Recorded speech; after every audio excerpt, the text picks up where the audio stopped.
Баршаңызға сәлем, менің каналыма қош келдіңіздер. Бүгін сіздерге осындай өте дәмді болып шығатын, қолжетімді заттармен жасалатын және де ешқандай таразыны, миксерді қажет етпейтін 3 стакана деген торттың рецептімен бөлісетін боламын. Тортымыз көріп тұрғандарыңыздай өте жұмсақ, өте дәмді болып шығады.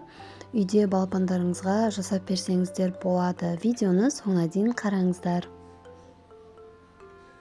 Ең алдымен ыдысымызға 2 жұмыртқамызды салып аламыз.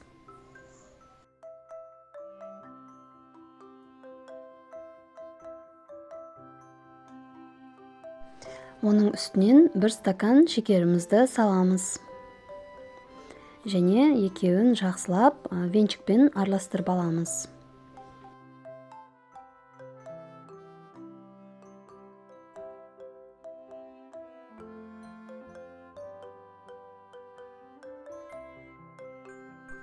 Содан соң 1 стакан айранымызды құямыз. Оны да жақсылап араластырамыз.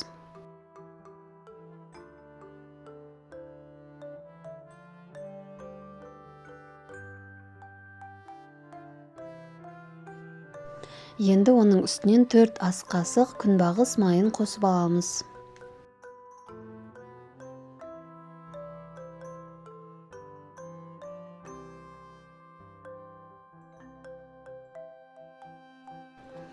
Екі ас қасық какаоны осылай ситодан өткізіп аламыз.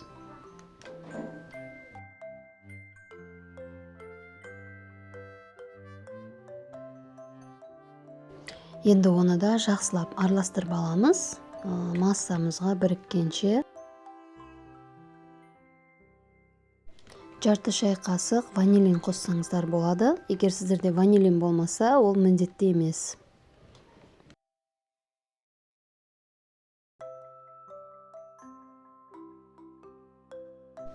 Ұнымызға 2 шай қасық разрыхителімізді қосамыз және араластырамыз. Енді осы екеуін жақсылап електен өткізіп аламыз және де араластырамыз. Ұнды 2 бөліп саламыз. Бірінші бөлігін салып араластырамыз, одан кейін екінші бөлігін салып тағы да араластырамыз.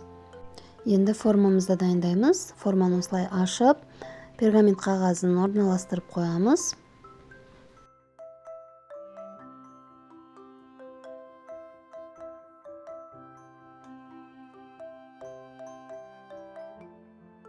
Дайын болған массамызды осы формаға құйып аламыз.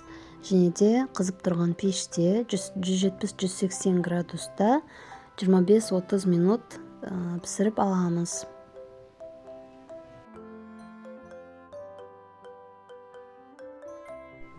Қамырымыз дайын болғанша біз кремін жасаймыз. Ол үшін бізге 1 банка вареная сгущенка керек болады. Және де 250 грамм қаймақ қажет болады. Осы екеуін бірге жақсылап араластырып аламыз. Ешқандай миксер керек емес. Жай ғана венчиктің көмегімен араластыра береміз.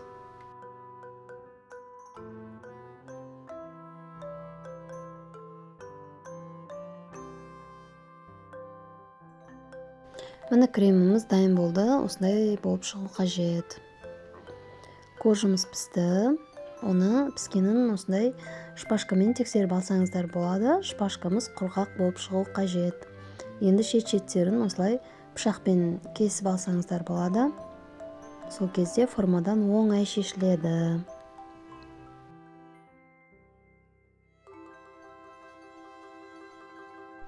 Міне қараңыздар, мен сіздерге кожның қандай жұмсақтығын көрсеткім келіп тұр. Жұмсақ, нәзік, керемет болып шығады. Енді осыны 3 кожға бөліп аламыз. Осылай бірінші пышақпен кішкене бөліп шығамыз.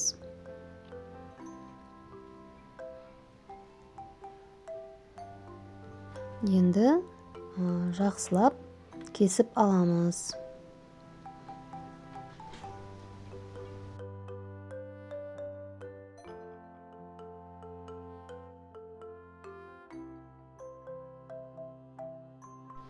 Міне қараңыздар, кождың іші осындай болып шығады. Әп-әдемі, толық піскен, өте дәмді. Мен торттың оформлениесіне осы шетін кесіп алдым. Осыны майдалап оформлениесіне қолданатын боламын. Енді тортымызды жинаймыз. Осылай кремді жағып шығамыз. Толықтай жағамыз әдемілеп бірінші кожамызға.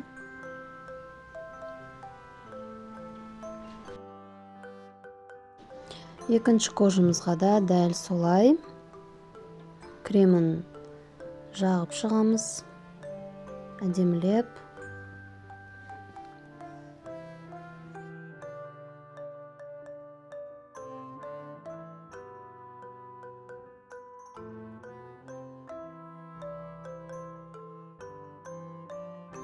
Міне соңғы кожамызды қойдық. Оның үстінен де кішкене кремді жағамыз.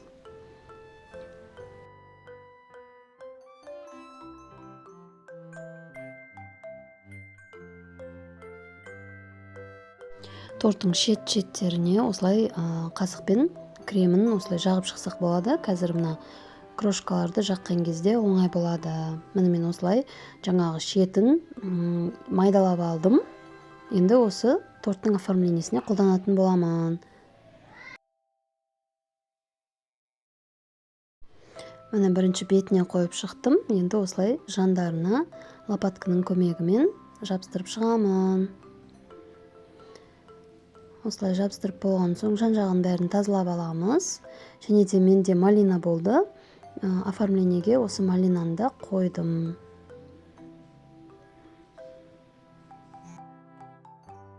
Міне біздің тортымыз дайын. Енді міне кесіп көреміз. Кесіп жатқаннан ақ көрініп тұр торттың қандай жұмсақ, керемет екені.